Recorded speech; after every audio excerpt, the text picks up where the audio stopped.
রে, কি হলো? টাকা ঢুকছে না কেন? তোকে কি আমি কিছুই বলতে পারবো না? আহা, শুয়ে আছিস ভালোই বল। বাহ, ব্রাশও করছিস। এদিকে অন্নপূর্ণা ভান্ডারের টাকাটা কিন্তু ঢুকবে না। প্রত্যেক দিনের মতন সকাল হচ্ছে, রাত হচ্ছে, কিন্তু টাকা ঢুকছে না।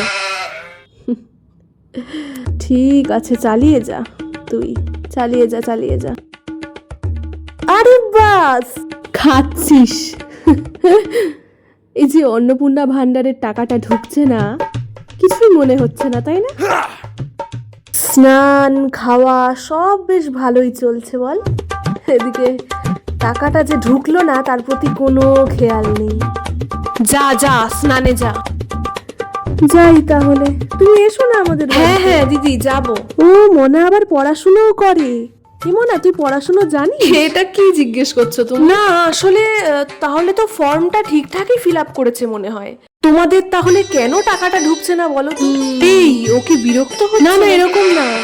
না, মনে হয় ও বিরক্ত হচ্ছে। এই, তোর মুখটা ঠিক কর তো। না না না না, আসি না, ভালো থাকিস। হ্যাঁ, না না, আমার মেয়ে ওরম কিছু ভাবছে না, তুমি বসে যাও। না না না। বাহ, এটাই তো দেখার ছিল নিজের চোখে। মায়ের অ্যাকাউন্টে ৩,০০০ টাকা ঢুকছে না, আর এদিকে মেয়ে চুল আঁচড়াচ্ছে। ভালোই আছিস বেশ। তোর আর কিসের চিন্তা বল?